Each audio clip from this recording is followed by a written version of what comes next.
Seguimos en Negocios Televisión, seguimos atentos a las últimas horas con el foco puesto en Oriente Medio en estas protestas masivas en Irán, las amenazas de Trump de un ataque inminente en un momento marcado también por las tensiones en la OTAN, los avisos de Estados Unidos sobre Groenlandia y con el foco puesto también en lo que sucede en Venezuela. Vamos a analizar todas estas cuestiones de la mano de Abud Ongi, analista geopolítico que ya está con nosotros en Negocios Televisión. ¿Qué tal, Abud? Muy buenas tardes. ¿Qué tal, Sergio? Buenas tardes, saludos a todos. Encantados de tenerte por aquí en un día en el que, bueno, de nuevo hay que mirar a Irán, a estas protestas masivas que parece que empiezan a estar bajo control, al menos es lo que dicen autoridades iraníes, y en un momento en el que empezábamos con esta información que dice que Israel está preparando a sus hospitales, dice que se preparan para operaciones de emergencia. ¿Cómo ves la situación en torno a Irán y sobre todo cómo puede afectar a Oriente Medio? La situación en Irán está en un punto delicado. ¿Te acuerdas, Sergio, que cuando justo estábamos analizando los ataques de Israel a esa guerra que le llamaron la guerra de 12 días, que ha sido pausada con la intervención de Donald Trump? En su momento hemos platicado de que esa no es una terminación definitiva de esa guerra, es una pausa donde podría Israel aprovechar el tiempo para recuperarse y que la situación del régimen de Irán también está en un punto muy delicado y está yéndose a su final.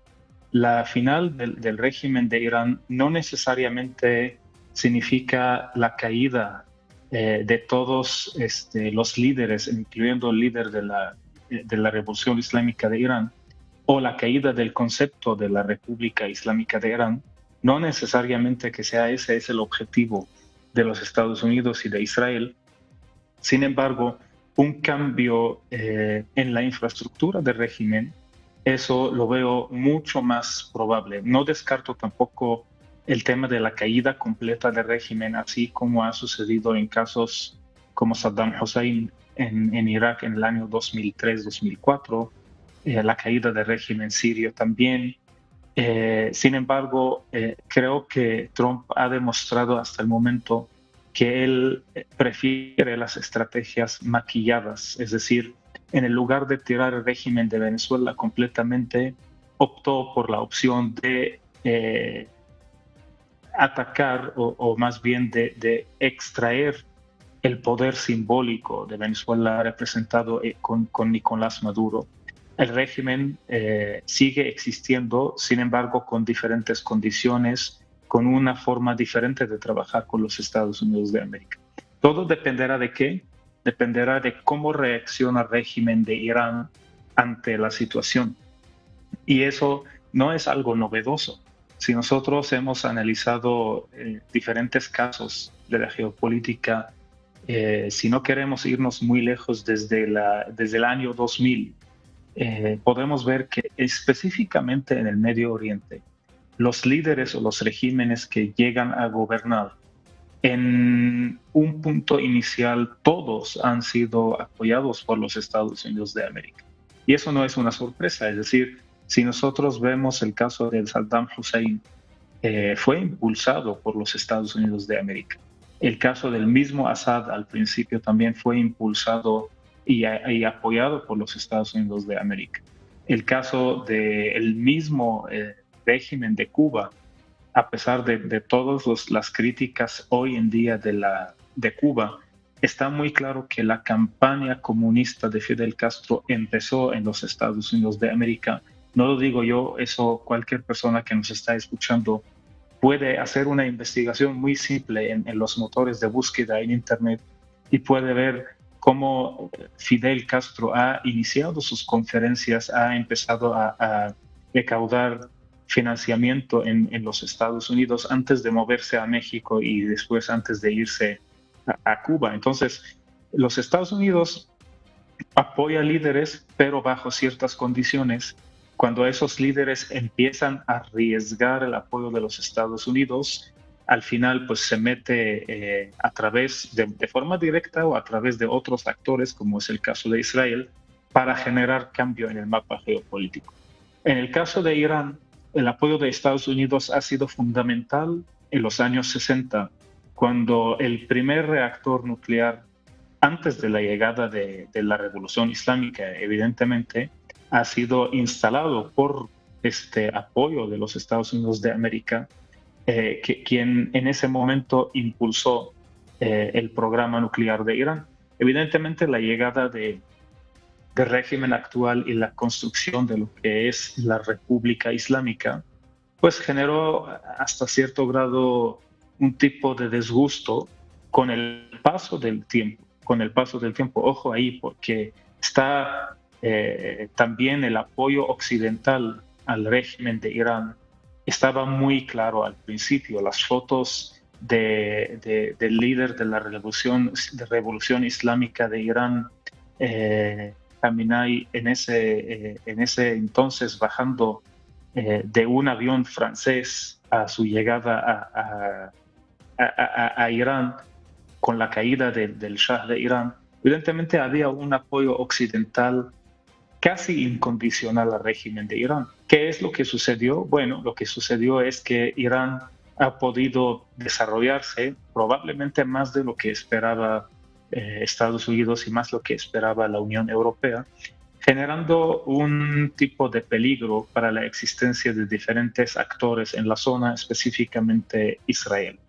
Irán se encuentra en un punto muy débil, respondiendo y ya cerrando esta intervención. Creo que podemos aquí ver dos escenarios. Un escenario extremo, donde vemos una acción militar a largo plazo de parte de Israel, evidentemente apoyada por los Estados Unidos de América, o al revés, de parte de Estados Unidos apoyada por Israel, donde como resultado veremos una caída completa del régimen de Irán. El otro escenario, que es más quirúrgico, que es el escenario que le gusta a Donald Trump, donde vamos a ver una caída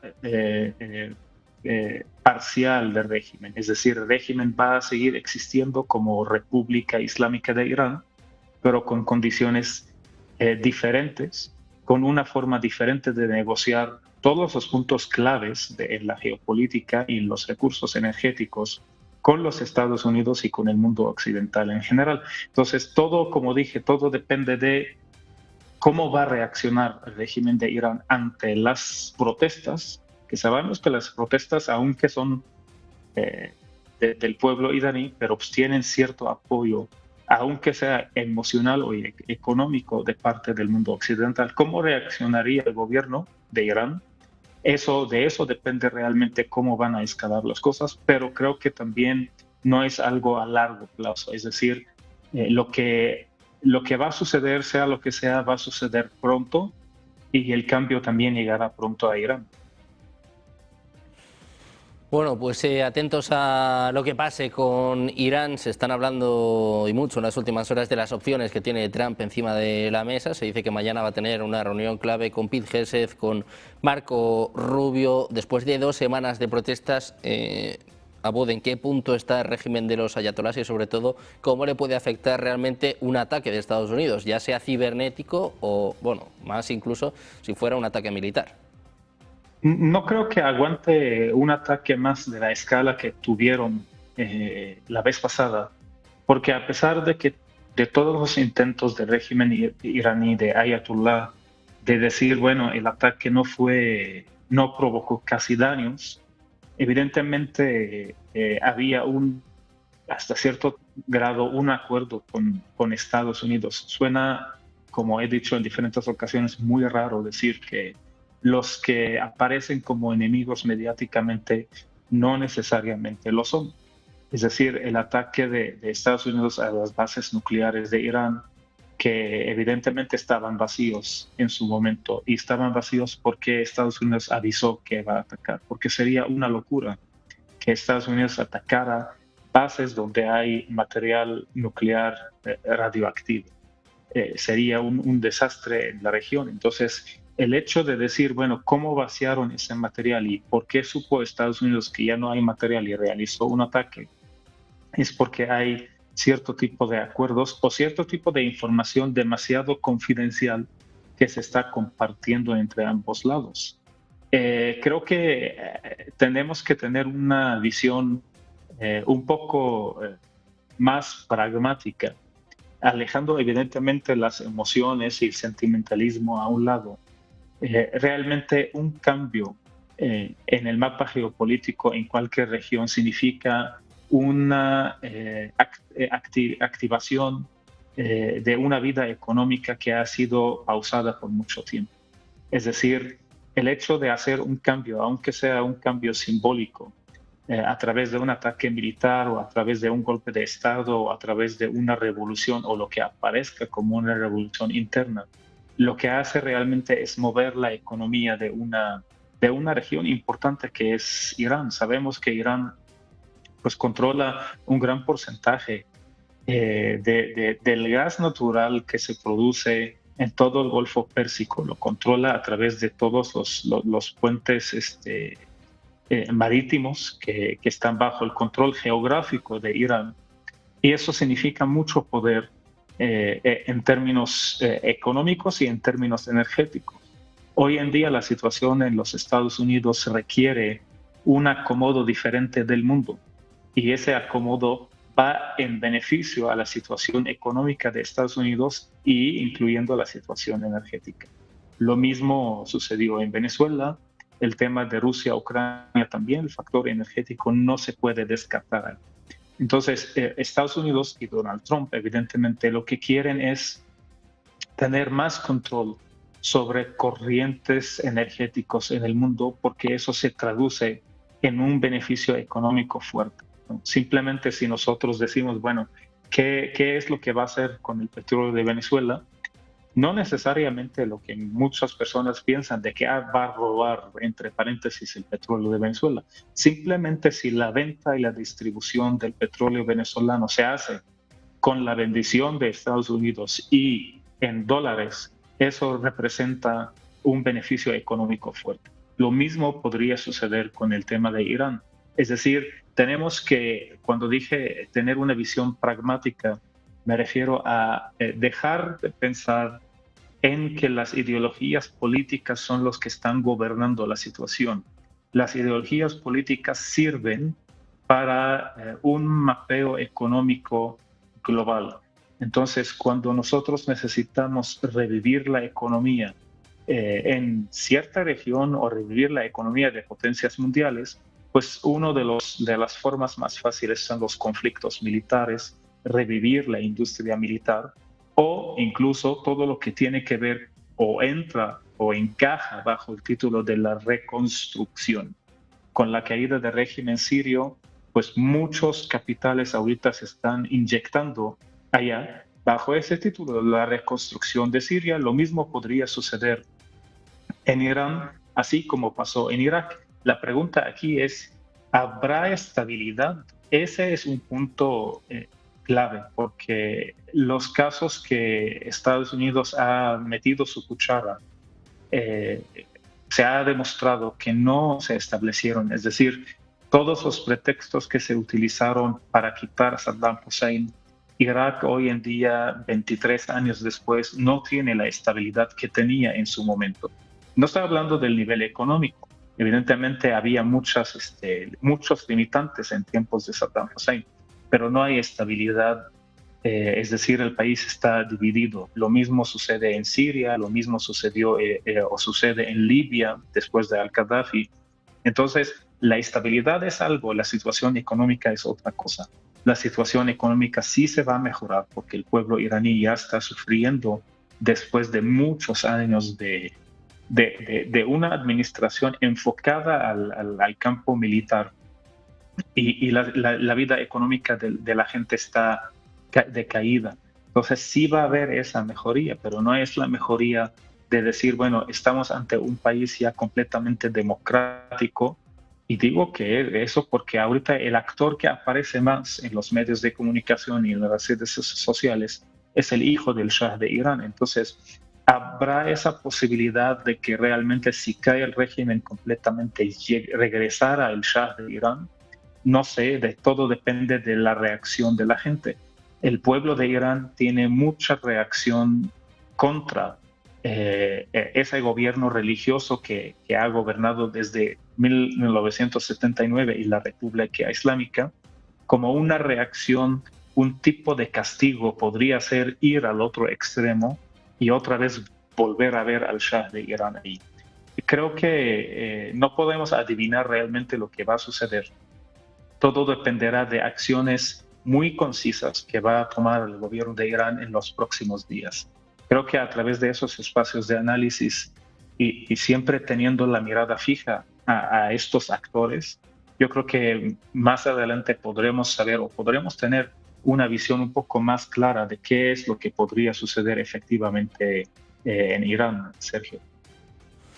Bueno, pues muy atentos a lo que pase en Irán en las próximas horas. Vamos a mirar a, precisamente, últimas horas, noticias importantes. Vamos a mirar a Taiwán. Y es que, según está informando ahora mismo The New York Times, Estados Unidos y Taiwán están cerca de cerrar un acuerdo comercial que reduciría los aranceles a las exportaciones de la isla. Varias fuentes han detallado que los aranceles de Estados Unidos sobre los productos taiwaneses se reducirían al 15%. Añadieron que el acuerdo podría hacerse público este mismo mes. Se dice además, se menciona que como parte de este acuerdo, Taiwan Semiconductor Manufacturing Company aumentaría significativamente su inversión en Estados Unidos, ya que se prevé que se comprometa a construir 5 fábricas más de semiconductores en Arizona. Esto significaría que la empresa duplicaría su presencia en el estado. La noticia llega después de que China realizara recientemente ejercicios militares con fuego real cerca de Taiwán. Pekín ya había comentado sobre el suministro de armamento por parte de Washington a la isla, subrayando que tales acciones socavan la paz y la estabilidad en la región. Estados Unidos vuelve a desafiar a China, se acerca a un gran acuerdo con Taiwán. Pendientes de Estados Unidos y de Trump, te quiero preguntar también, Abud, por estas amenazas en torno a Groenlandia, un Trump que ha empezado desatado este 2026 y que está poniendo en jaque a la OTAN. Pues mira, antes de este tema, cerrando un poquito lo que acabas de mencionar sobre Taiwán, y eso también es un ejemplo de la política de los Estados Unidos y de Donald Trump. Yo creo que Taiwán ya ha sido vendido prácticamente. Ese tipo de anuncios, a pesar de que toman una importancia mediática o suelen darse a entender de que Estados Unidos está desafiando a China y está apoyando a Taiwán, yo lo veo como un mensaje mediático para levantar los ánimos nada más. Es decir, Taiwán, así como Ucrania, han sido vendidos de parte de Donald Trump a cambio de que China y Rusia no se metieran en el tema o los temas que vienen más adelante sobre el control estadounidense sobre el continente americano, incluyendo Venezuela, Colombia, México y todos esos países. Ahí entrando al tema que mencionas, el desafío a la OTAN también ha sido claro desde un poco antes, específicamente el problema con Ucrania.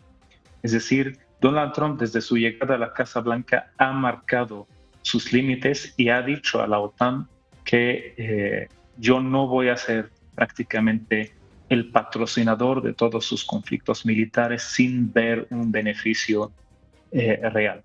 Él sigue pensando como empresario, sigue viendo la situación como inversión contra utilidad, cuánto voy a invertir y cuánto voy a ganar de estos conflictos. Entonces, el tema del control territorial que está ejerciendo hoy en día Donald Trump de una forma inteligente desde mi punto de vista.